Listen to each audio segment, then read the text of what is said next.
Bueno, pues abran sus Biblias en la primera carta de Juan. Estamos en el capítulo 2 y vamos a ver los versículos 12, 13 y 14. Y dice así. Dice, os escribo a vosotros, hijitos, porque vuestros pecados os han sido perdonados por su nombre.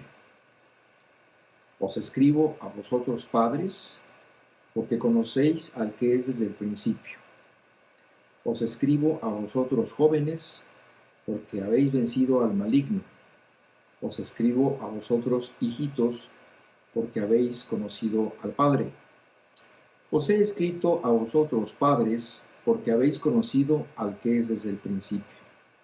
Os he escrito a vosotros, jóvenes, porque sois fuertes, y la palabra de Dios permanece en vosotros, y habéis vencido al maligno. Bueno, aquí Juan se dirige a tres clases de creyentes: a los padres, a los jóvenes y a los niños. Más que nada, Juan está dirigiéndose a tres tipos de edades espirituales por las que todo creyente debe pasar en un crecimiento sano. Todos nacemos igual. Todos comenzamos nuestra vida cristiana como bebés espirituales. Y sí, quizás algunas virtudes de tu vida anterior a Cristo te pueden ayudar a avanzar más rápido. Por ejemplo, si antes te gustaba leer, pues leer la Biblia no será una carga para ti. Si eras una persona disciplinada, pues no te costará ser disciplinada en cuanto a tus deberes cristianos. Si eras una persona sociable, esto te ayudará a canalizar tu contacto con la gente con un nuevo propósito, que será ahora el de testificarles. Si una persona estaba acostumbrada a estudiar, pues no le será difícil estudiar la Biblia. Pero en un aprendizaje espiritual, todos comenzamos de cero, porque todos estamos naciendo de nuevo espiritualmente. Es decir, todos tenemos un arranque en las mismas circunstancias, porque en las cosas espirituales todos somos nuevos. Como dice 1 de Pedro 1:23, aquí nos habla de cómo es que nosotros nacimos de nuevo. Y dice, siendo renacidos, esto es volver a nacer, ¿verdad? Nacer de nuevo espiritualmente. Nacimos, podríamos leerlo, nacimos de nuevo espiritualmente, no de una simiente corruptible, sino de incorruptible, por la palabra de Dios que vive y permanece para siempre. Entonces, a raíz de que nosotros conocimos la palabra, ¿verdad? Y a través del Espíritu Santo nosotros nacimos de nuevo. Entonces, este es nuestro comienzo común. Ahora que hemos nacido de nuevo, se trata de alimentar una relación con una persona a la que acabamos de invitar a nuestra vida, la cual es Jesús, y que vamos a ir conociendo poco a poco. Entonces, el crecimiento de nuestra relación con Jesús dependerá del tiempo, ¿sí?, del empeño, de las ganas y del interés que cada uno invierta para hacer crecer esta relación. Y vayamos a nuestro diagrama de flujo del día de hoy, donde vamos a ver precisamente esto que les decía yo, de cómo Juan se dirige a hijitos. Todo esto lo vamos a ver con calma. Después se dirige a los padres, que su característica es que conocen bien a Dios.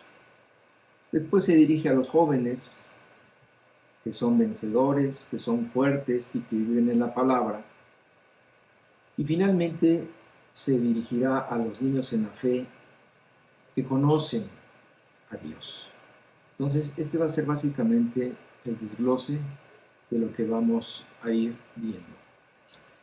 Entonces, al principio, Juan se dirige en forma genérica a los hijos de Dios, que son finalmente los destinatarios de esta carta, es decir, los creyentes. Por eso dice hijitos. Juan les llama cariñosamente hijitos, y para ello usa la palabra griega teknia, que quiere decir nacidos. Es decir, esta palabra nos da a entender que Juan se está dirigiendo a un hijo, alguien que ha nacido de nuevo, alguien que ha nacido del Espíritu. No se está dirigiendo a cualquier persona. Se está dirigiendo solo a aquel que ha creído, a aquellos que en algún momento de su vida tuvieron un encuentro con Dios y decidieron creer en lo que había hecho Jesús en la cruz. Este creer, esta actitud hacia Dios, es la que distingue a un hijo de Dios de alguien que no lo es. Este hijo de Dios, ¿verdad?, ha creído en Jesús y ha aceptado que sus pecados hayan sido perdonados en nombre de Cristo. Entonces, estos hijitos a los que se dirige Juan son los que han recibido a Dios por Padre y a Jesús como Señor y Salvador. Por esta razón, ahora son hijos de Dios. Y esta es una verdad muy clara que Juan, en su Evangelio, nos dice en su primer capítulo, en Juan 1:12, que precisamente nos dice claramente quiénes son los hijos de Dios. Dice aquí, mas a todos los que recibieron a Jesús, ¿verdad?, a los que creen en su nombre, les dio la potestad, les dio el derecho, les dio el poder de ser hechos hijos de Dios. Entonces, es muy clara la cuestión de a quién va dirigida esta carta, que son los hijos de Dios, y está muy claro quiénes son ellos. Entonces, en primer lugar, se dirige a los padres. Y dice, os escribo a vosotros padres, porque conocéis al que es desde el principio. Os he escrito a vosotros padres, porque habéis conocido al que es desde el principio.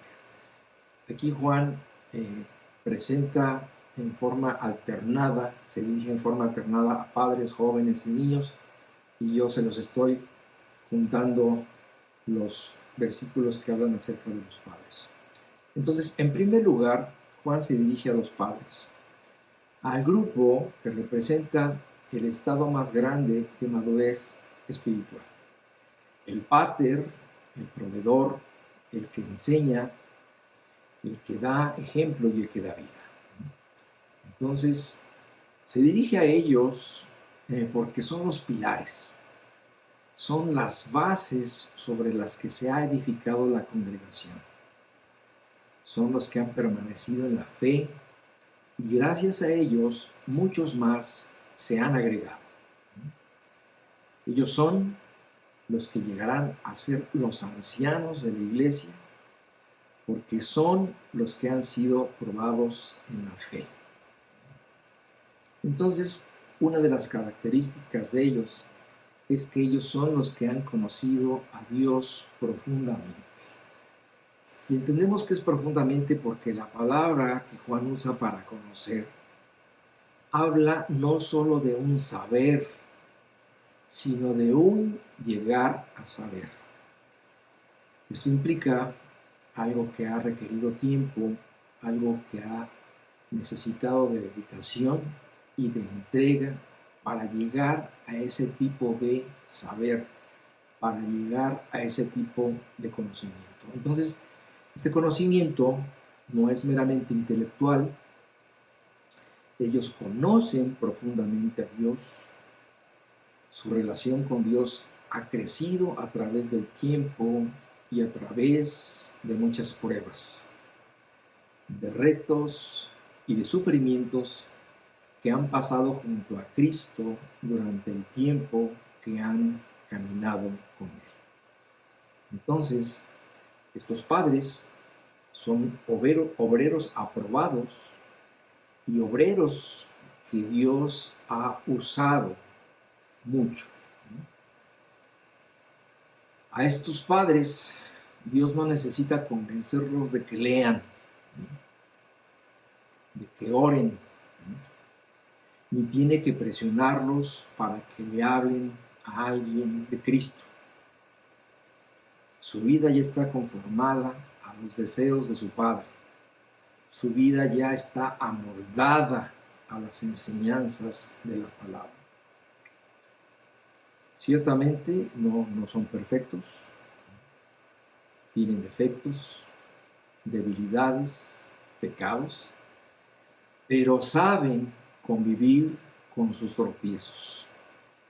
Han aprendido a no abatirse cuando caen, sino que saben levantarse por medio de la confesión. Largas horas de oración, de estudio y meditación en la palabra han hecho que su conocimiento de la Biblia sea profundo. Conocen a Dios desde todos los puntos de vista. Pero aunque saben mucho, también son conscientes que no lo saben todo. Y por eso siguen escudriñando las Escrituras y aprendiendo algo nuevo cada día. Ellos conocen el mandato divino de crecer en la gracia y el conocimiento de nuestro Señor y Salvador Jesucristo. Este es un mandato para ellos y lo ejercen todos los días. Saben que ni en la gracia ni en el conocimiento tiene fin, y que esta forma de ser debe acompañarlos hasta el último día de sus vidas.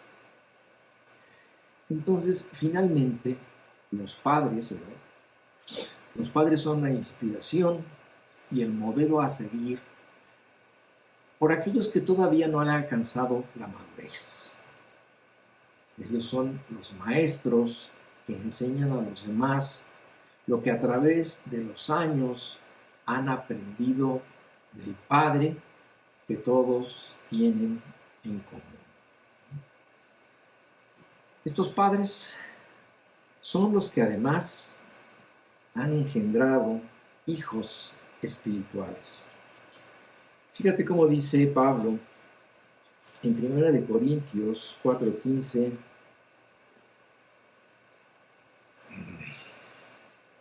Lo siguiente. Pablo, en un sentido, está reclamando su paternidad.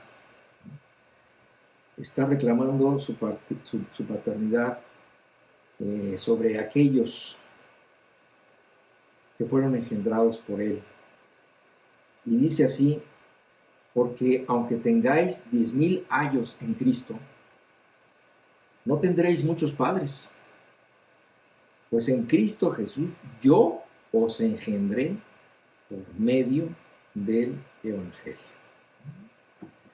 Aquí Pablo está ejerciendo el derecho de ser llamado padre, porque dice: yo los engendré por medio del Evangelio. Entonces Pablo está hablando de sus hijos en Cristo, porque en una congregación es muy natural que algunas personas sean los padres espirituales de otras.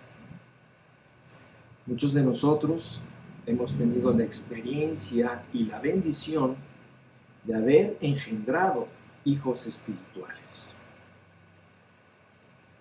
Yo en lo particular, pues gracias a Dios, yo tengo muchos hijos en Cristo, porque a lo largo de mi vida he llevado a muchas personas a su conocimiento.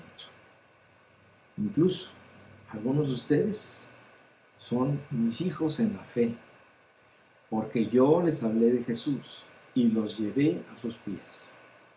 Este hecho me hace ser su padre espiritual. Muy bien, a la siguiente clase de personas a las que Juan alude es a los jóvenes. Y dice así en esta carta, dice: os escribo a vosotros jóvenes porque habéis vencido al maligno, porque sois fuertes y la palabra de Dios permanece en vosotros. Juan se dirige al que podríamos llamar el estado intermedio de la vida espiritual del creyente, la juventud espiritual. Estos ya no son unos niños en la fe, pero tampoco han alcanzado el grado de madurez al que pueden llegar. El joven en la fe es aquel que ciertamente ha dejado las cosas de niño, ya no solo tiene un conocimiento elemental, sino que tiene un interés creciente por saber más. Para eso se prepara, para eso invierte tiempo, para eso dispone su juventud. Estos jóvenes son los que ya entendieron que para estar firmes es necesario usar la armadura de Dios y la usan. Es decir, ellos ya entendieron que para poder avanzar dentro de la vida cristiana es necesario ponerse todos los días la armadura de Dios, como lo estudiamos en Efesios 6:11, donde dice: vestíos de toda la armadura de Dios para que podáis estar firmes contra las acechanzas del diablo. Entonces, a ellos ya no son a estos niñitos que hay que decirles: oye, vístete, ponte los calcetines, a ver, te pusiste la playera al revés, abróchate los botones, mira cómo están. No, ellos ya solitos han aprendido a ponerse la armadura divina. Y Juan les dice que son vencedores. Se dirige a los jóvenes como vencedores, porque la primera característica de ellos es que han vencido al maligno. Esto es, que ya salieron de su dominio, ya no obedecen sus filosofías, ideologías, ni su diseño de una vida sin Dios. Ellos ya están convencidos de que ya no pertenecen a las garras del maligno. Y sí, es verdad, en otro tiempo estuvieron fuera del camino, en otro tiempo anduvieron en ignorancia, como dice la Biblia, perdidos en delitos y pecados, pero Dios sembró su semilla en ellos y de ahí nació una plantita que ahora está sana y está creciendo, y cada día que pasa está mejor. Quizás también ya de pronto dieron un pequeño brotecito, ya dieron un fruto, pero cada vez está más fuerte. Y por eso Juan también les dice que son fuertes, porque ellos están en un estado de plenitud donde pueden encaminar toda su fuerza al servicio de Dios. En el libro de Eclesiastés, atribuido a Salomón, precisamente Salomón invita al joven, a que aproveche su juventud. Y dice así en Eclesiastés 12:1: se está dirigiendo al joven y le dice, como una persona ya grande, ¿verdad? Como una persona que ha pasado por muchas cosas. En este libro se ve una trayectoria de Salomón en su crecimiento espiritual, y aquí ya en su madurez se dirige al joven y le dice, joven, acuérdate de tu Creador en los días de tu juventud, antes que vengan los días malos y lleguen los años de los cuales digas, no tengo en ellos contentamiento. Entonces, Salomón ya viejo se acuerda de los jóvenes y les dice, mira, acuérdate de Dios ahora que eres joven. ¿Por qué? Porque esta es tu etapa de fuerza. Esto es tu etapa de plenitud. Esta es tu etapa de salud. Esta es la etapa de la vida donde tú vas a fincar las bases para la vejez. Es la edad donde además las cosas se aprenden fácilmente, porque precisamente tienes la lucidez y la memoria necesaria. Y lo que aprendas en esta edad se te va a quedar para siempre y te acompañará toda tu vida. Y le dice, hazlo ahora que eres joven, porque ya, mira, ya en la vejez, cuando llegues a la vejez, ya memorizar un versículo te va a costar el doble, ¿verdad? Es más, ya estando grande, será más difícil leer sin que te dé sueño. Ya piensas 2 veces, una desvelada, estudiando o trabajando, porque pues ya las fuerzas no son las de antes. Ya no es tan fácil responder una llamada a las 2 de la mañana, ¿verdad?, para atender la emergencia de algún hermano. Ya en la adultez, la fuerza se pierde, aunque no la intención, pero sí la fuerza, ¿verdad? Todavía se pueden hacer muchas cosas, pero más lentamente. Esto es muy claro, por ejemplo, cuando todavía te animas a hacer algún deporte, ¿verdad?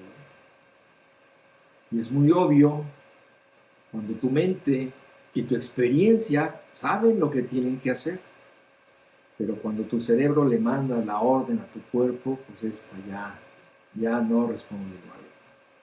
Sabes la teoría, pero ya en la práctica ya no se puede hacerlo igual. Yo recuerdo mis días de juventud, ¿verdad? En la mañana me levantaba muy temprano, me iba a trabajar, mi jefe me daba permiso de salir 1 hora antes,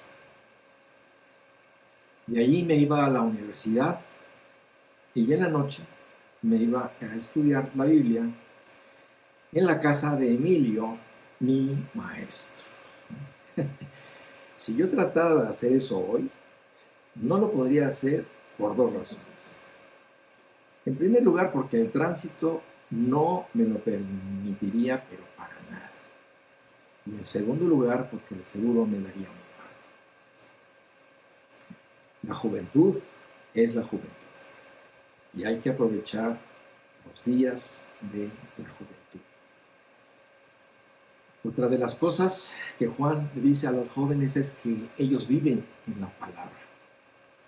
El joven cristiano tiene la fuerza para hacer muchas cosas, entre ellas ser un ávido lector de la palabra, porque le interesa crecer en el conocimiento de su Señor.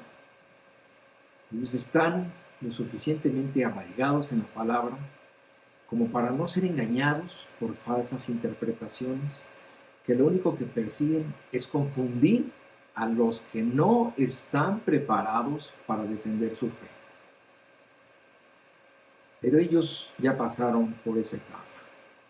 Ya Satanás no puede engañarlos ni confundirlos ofreciéndoles un dulce, ¿verdad? Ya no son niños en la fe. Estos jóvenes creyentes son capaces ya de distinguir la labia sutil de los falsos maestros. Ya tienen el suficiente conocimiento para combatir con la palabra de verdad a estos que pretenden engañarlos. Finalmente, Juan se dirige en último lugar, ¿verdad?, a los considerados niños dentro del conocimiento espiritual. Y se dirige a ellos y les dice: os escribo a vosotros, hijitos, porque habéis conocido al Padre. Es decir, aquí Juan empezó hablándoles a las personas más maduras dentro de una congregación, a las personas que saben más dentro de un grupo, de una iglesia, ¿verdad? Y habló de sus características como padres. Después se dirige a los jóvenes que están tomando pasos y decisiones firmes y que se ve que van avanzando hacia convertirse en padres en la fe. ¿Y con quiénes termina Juan? Con los niños, con aquellos entre todos que necesitan más ayuda, porque son las personas que dentro de la categoría, por así decirlo, dentro del crecimiento espiritual, son los que están más abajo, ¿verdad? Y dice por eso Juan, y quiero leerles yo la traducción de la Biblia de las Américas, por lo siguiente. La traducción más exacta del versículo 2:13 está en la Biblia de las Américas, porque donde la Reina Valera traduce la palabra hijitos, en realidad debería de ser niñitos. Y esta traducción de la Biblia de las Américas me gusta porque sí lo toma en cuenta. Dice: os escribo a vosotros, padres, porque conocéis al que ha sido desde el principio. Os escribo a vosotros, jóvenes, porque habéis vencido al maligno. Hasta ahí vamos igual que la Reina Valera. Pero aquí dice: os escribo a vosotros, niños, porque conocéis al Padre. Es decir, esta es una traducción más exacta, porque aunque la Reina Valera traduce hijitos como al principio, no es la misma palabra. Aquí la palabra es paidia. En la primera vez que leímos hijitos, se dirigía a nacidos, ¿verdad?, a nacidos de nuevo, y nos daba el sentido de la carta de Juan. Pero aquí la palabra es paidia, que nos habla de un niño pequeño. Es decir, no es precisamente un bebé que acaba de nacer a la fe, pero sí es un recién convertido, el cual, por lo menos, dice Juan, debe tener el conocimiento de una verdad básica. ¿Cuál es? Que conocen al Padre. Es decir, ¿saben lo elemental? ¿Saben que se han convertido? Que han aceptado a Cristo en su corazón y ahora se hacen llamar cristianos. Creo que todos podemos recordar esta etapa en nuestras vidas, cuando llegamos a nuestra casa, ¿verdad? Y compartimos con nuestra mamá, con nuestro papá o con quien estuviera cerca y les dice: ¿sabes qué, mamá? Ahora ya soy cristiano. Y te preguntan: bueno, ¿y eso qué quiere decir? Bueno, es que oré, acepté a Cristo, ¿verdad? Me arrepentí de mis pecados, entendí el mensaje del Evangelio y dicen que ahora ya soy cristiano y por eso ya soy cristiano. Este es el niño en la fe, es decir, tiene el conocimiento básico, que ha conocido al Padre. Y yo les he compartido que cuando yo me convertí, pues yo no sabía nada. De hecho, me acuerdo que la primera persona a la que le hablé de Cristo fue a mi mamá. Yo conocía únicamente un versículo Juan 3:16. Y con este versículo yo le compartí mi fe a mi mamá, se lo expliqué más o menos como yo podía, ¿no? Y ahí es cuando te das cuenta de que no necesitas tanto conocimiento para llevar a alguien a los pies de Cristo, sino nada más necesitas confiar en que Dios hará su trabajo. Entonces yo le leí a mi mamá este versículo, más o menos se lo expliqué, y mi mamá estaba completamente preparada para recibir a Jesús. Y en ese momento oramos, y a partir de ese momento pues ya éramos 2 niños en la casa. Bueno, ella era bebé, yo era ya niño en Cristo, pero en esta forma nosotros pudimos empezar a compartir el Evangelio en mi casa. Bueno, este conocimiento para un niño pues puede ser algo muy elemental. Y de hecho lo es. Este es el conocimiento mínimo que se espera de un niño en la fe. Pero por lo menos, lo menos que se le puede pedir a esta persona es que esté seguro de que realmente conoce al Padre. Es decir, que esté seguro de que realmente hizo una decisión correcta para aceptar a Cristo. Cualquier persona que lleve, aunque sea poco tiempo en la fe, debe tener muy claro en su mente que realmente ha comenzado una relación con Dios. Y la pregunta que surge de inmediato en esta plática sería: ¿qué tan claro tienes tú el hecho de que te hayas convertido? El hecho de que hayas tomado una decisión por Cristo. Te podría yo preguntar: ¿es una realidad en tu vida que tienes una relación con Dios? No estoy hablando de una relación con este grupo, ni conmigo. Tampoco estoy hablando del hecho de que te conectes más o menos de vez en cuando, todos los domingos, o para oír este estudio. Ni siquiera que tengas una Biblia que de vez en cuando ojeas. Tú debes tener bien claro que Cristo está en ti. ¿Por qué? Porque este es el comienzo. Y si este no es el comienzo, entonces no habrá nada más. Si no eres un niño en la fe, no serás jamás un joven y no serás jamás un padre en la fe, porque este es el comienzo.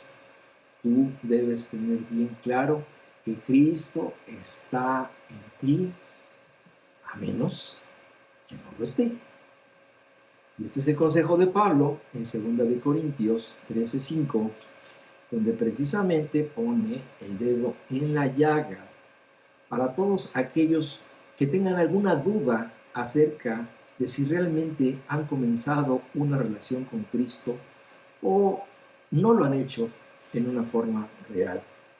Fíjate lo que dice este versículo en 2 Corintios 13:5. Dice: examinaos a vosotros mismos si estáis en la fe. ¿Por qué te dice que tú te examines? Porque nadie lo puede hacer más que tú. Nadie puede conocer lo que piensas, lo que sientes, ni lo que vives. Yo no puedo ir con un detector de Cristos para ver tu corazón y ver si realmente Cristo está en ti. Esto es algo que tú debes hacer por ti mismo. Y dice: probaos a vosotros mismos. ¿O no os conoceréis a vosotros mismos que Jesucristo está en vosotros, a menos que no lo esté? A menos que repruebes este examen que te estás haciendo a ti mismo y dices: no, estoy reprobado, Cristo no está en mí. Ser un niño en la fe es un proceso natural. Es una etapa del crecimiento. Pero lo malo es quedarse como niño toda la vida. Este fue el reclamo a los hebreos. No que fueran niños en sí, sino que por el tiempo que llevaban como creyentes, por todo lo que habían pasado, estos hebreos ya no deberían ser niños, ya deberían de ser personas maduras en la fe. Y precisamente en Hebreos 5:12 leemos este reclamo. Y dice el autor de este libro: porque debiendo ser ya maestros, después de tanto tiempo, tenéis necesidad de que se os vuelva a enseñar cuáles son los primeros rudimentos de las palabras de Dios. Y habéis llegado a ser tales que tenéis necesidad de leche y no de alimento solo. Después de tanto tiempo, te tengo que volver a explicar que para aceptar a Cristo tienes que arrepentirte de tus pecados. Y te vuelvo a decir que la idolatría es mala, ¿no? Y que ya no tienes que confiar en los hombres. Y estos son los rudimentos de la vida cristiana que tú ya deberías de tener como sólidos y manejarlos, ¿no? Y este era el coraje contra los hebreos, y también fue el coraje de Pablo en contra de los corintios, ¿no? Que de igual forma se habían estancado, que se habían resistido a crecer, y por esta razón los regañó y les reprochó su enanismo espiritual. Veamos cómo lo dice en 1 Corintios 3, del 1 al 3, Pablo, y en 1 Corintios 14:20. Dice así, 1 Corintios 3. De manera que yo, hermanos, no pude hablaros como a espirituales, sino como a carnales, como a niños en Cristo. Os di a beber leche y no vianda, porque aún no erais capaces, ni sois capaces todavía, porque aún sois carnales. Pues habiendo entre vosotros celos, contiendas y disensiones, ¿no sois carnales y andáis como hombres? Esta fue la frustración también de Pablo, que tuvo o tenía muchas veces que darles de comer lechita, porque aún eran niños en Cristo. Y dice el versículo 14, capítulo 14, versículo 20, dice: hermanos, no seáis niños en el modo de pensar, sino sed niños en la malicia, pero maduros en el modo de pensar. Entonces, la frustración de Pablo es que después de tanto tiempo invertido en los corintios, parecía que no despuntaban, no avanzaban ni en su comportamiento ni en su conocimiento. Estaban estancados. Todavía no habían alcanzado la madurez que ya deberían de tener. Y esta forma inmadura e inconsciente de ser, de hecho, había dado pie a grandes pecados. La indignación y la frustración de Pablo por el hecho de que estas personas siguieran siendo niños no era de gratis, ¿verdad? Es que él sabía las graves consecuencias de estar estancados en la fe y de quedarse como niños. Y él menciona un ejemplo de la gravedad de esta situación en 1 Corintios 5:1. A estos corintios inmaduros, a estos niños en la fe, Pablo les reclama y les dice: de cierto se oye que hay entre vosotros fornicación, y tal fornicación cual ni aun se nombra entre los gentiles. Es decir, corintios están peor que los incrédulos. Y dice, tan grave ha sido este problema que no han erradicado la fornicación de sus vidas, tanto que alguno tiene la mujer de su padre. Es decir, esta persona estaba teniendo relaciones con su madrastra. Y es que esto es muy grave, como te decía hace rato. No es el hecho de que, bueno, eres un niñito en la fe, bueno, sí, tú vas a seguir dando mamilla todo el tiempo, te voy a seguir recordando todo lo que deberías de aprenderte, te debo decir todo lo que tienes que hacer. No, no. En la vida cristiana, el que no avanza no se queda como está, sino que su vida entra en un retroceso progresivo. Esto es lo grave.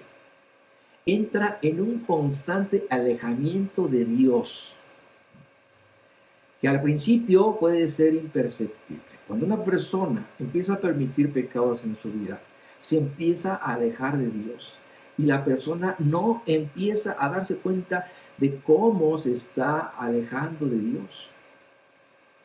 No se queda como está, siempre seguirá cayendo, cayendo. Esto es muy real. Y lo malo es que cuando ya se detecta el tumor, puede ser ya muy tarde. Tan grave puede ser esto, de estar estancado, de no crecer en la vida espiritual, que en tu caída puedes llegar a comportarte peor que un incrédulo. Y dice 2 de Pedro 2:20 lo siguiente.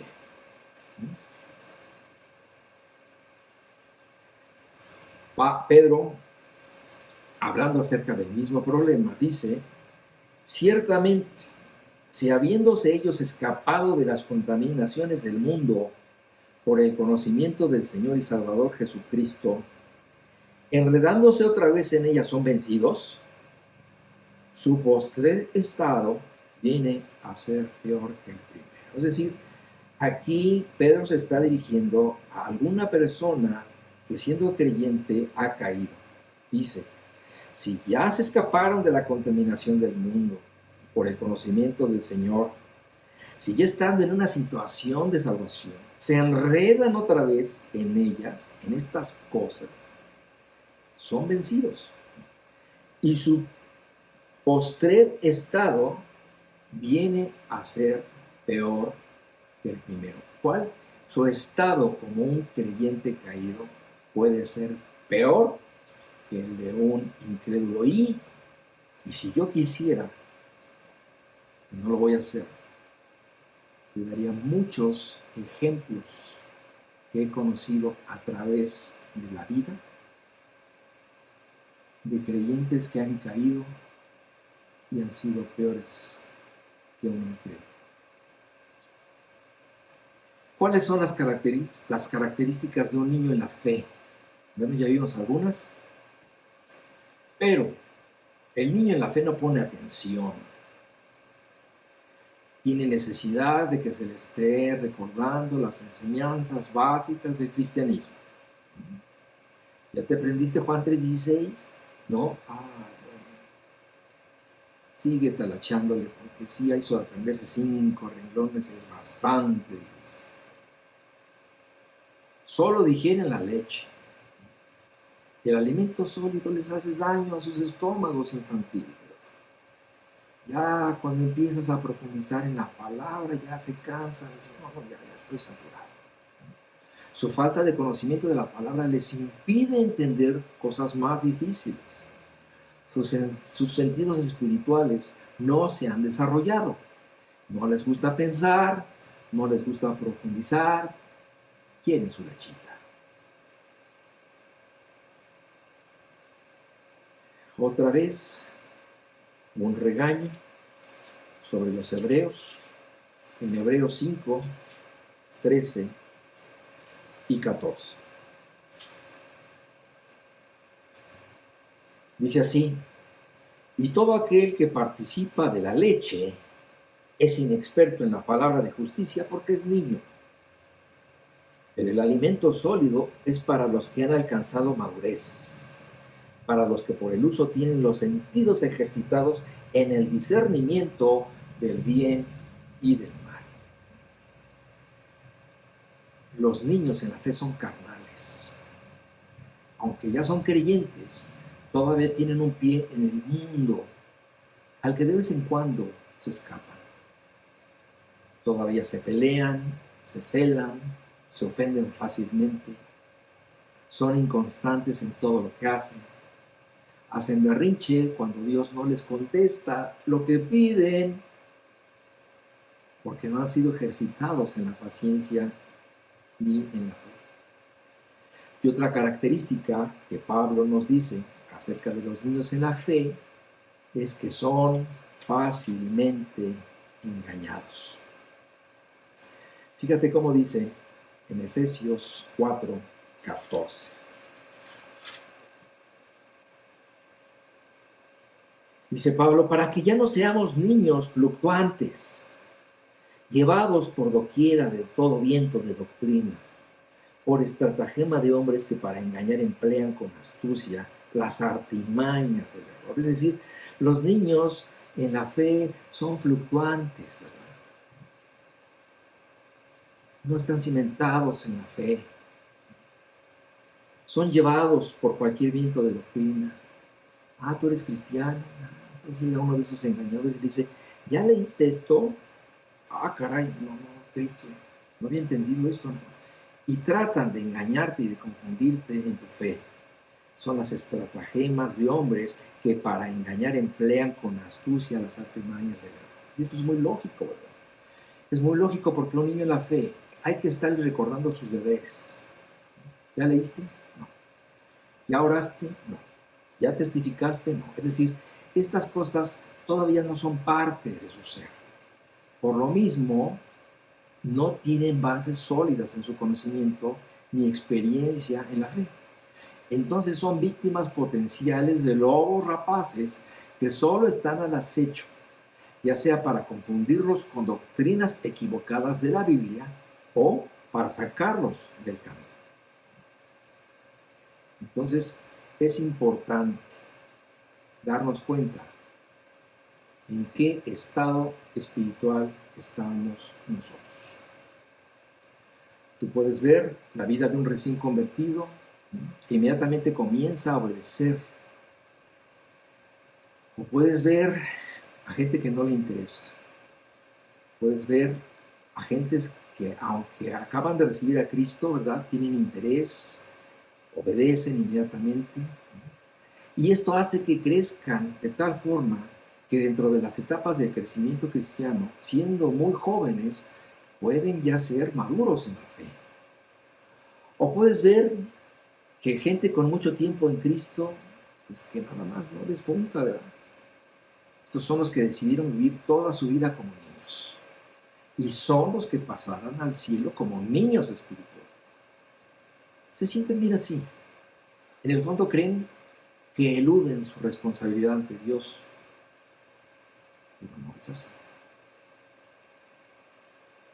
¿Cuál sería nuestra conclusión de hoy?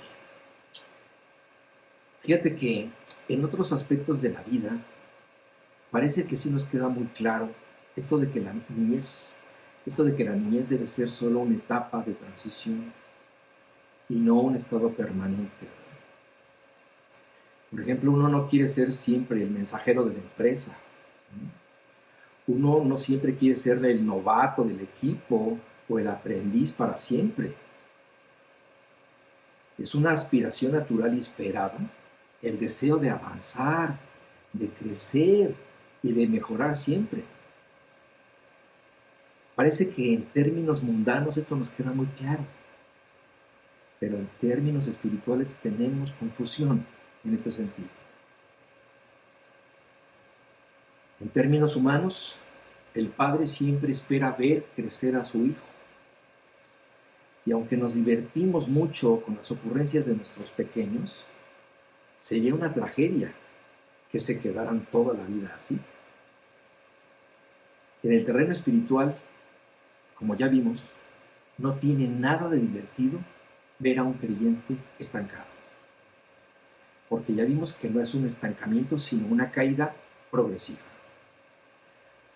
Tanto tu maestro como Dios esperan que crezcas en la fe y no verte toda la vida como un infante.